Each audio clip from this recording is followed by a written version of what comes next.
కరుణాలవాలా ఇది నీదు లీలా. ఆశయ ఇంతటితో నా శాప విమోచనం అయినట్టేనా?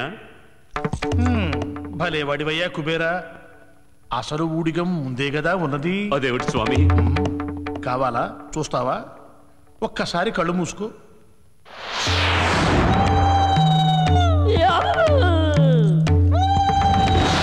మునీంద్ర, తప్పదు కుబేరా, ఇవన్నీ సంసార సుఖాల్లో భాగాలే. ఇవి సుఖాలా? నాదర మునీంద్ర ఖాదర మునీంద్ర కాదు నాయన, నారద మునీంద్ర అనాలి. కంగారులో నాలుగు మర్తపడింది సార్. అల్లుడు గారు అక్కడ అల్ప కాన్పు ఎక్కాడు. అలప కాన్పు కాదు నాయన, అలక పాన్పు అనాలి. ఆ టైపే అనుకోండి. మళ్ళీ ఇదేమిటి స్వామి? సార్, మా భూలోకంలో అల్లుళ్ళు ఈ టైంలో చాలా డేంజర్ గా ఉంటారు సార్. వాళ్ళు అడిగింది ఇవ్వకపోతే మీ అమ్మాయిని వెళ్ళుకోడు కదా, లేపకండి సార్.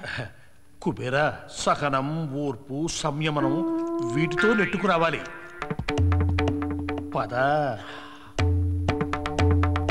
ఇప్పుడే కదా విందుకు సిద్ధం అన్నారు మునీంద్ర, మళ్ళీ అలకేమిటి? ఏమిటో చూద్దాం. ఏమిటి అల్లుడు గారు అలిగారట? ఎందుకులేండి మావగారు, మేం మానవాధములం కదా. అల్లుడు గారు, కాళ్లకు పారాణైనా ఆరని అమ్మాయిని ఇప్పుడు వదిలేస్తే ఎలా చెప్పండి? ఇది మీరే అంటున్నారా, మీ అమ్మాయి అనుమందా? నేనేనయ్యా, ఉత్తర దిక్పాలకుణ్ణి, యక్షకులాధీశుణ్ణి, సాక్షాత్తు కుబేరుణ్ణి. నేనే అంటున్నాను మానవోత్తమ. మీ అమ్మాయి నన్ను మోసం చేసి పెళ్లి చేసుకుంది, దానికి మీరు మూల్యం చెల్లించాలి. మా అమ్మాయ చిన్నపిల్ల, ఏదో తెలియక చేసింది. కుదరదండి.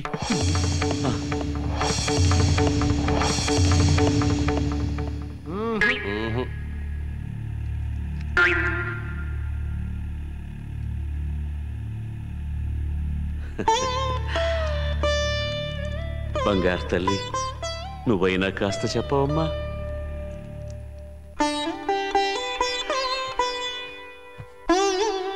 అంకుల్, అనుపమ ఆంటీ చాలా మంచిది. సరే, పాప చెప్పింది కాబట్టి ఒప్పుకుంటున్నాను, కానీ నాదొక కండిషన్. ఏం కావాలో అడగండి అల్లుడు గారు. అష్టైశ్వర్యాలు, నవనిధులు, ఆఖరికి నా అలకాపురుని కూడా ధారాదత్తం చేయమంటారా? నిజంగా ఇచ్చేసేలా ఉన్నారా? అడుగు అడుగు అడుగు అడుగు. అవేమొద్దు. ఎవరాడు? మీరు ప్రతి శనివారం దర్శించే 7 కొండలు, అక్కడ వసూలు చేసే వడ్డీ, అందుకు కారణమైన అసలు మా మానవుల పేరిట రాసిచ్చేయాలి.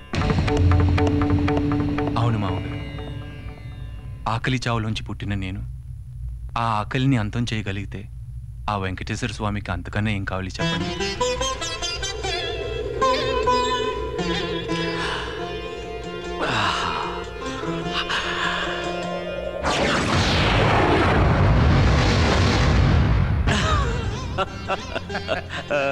నారాయణ నారాయణ.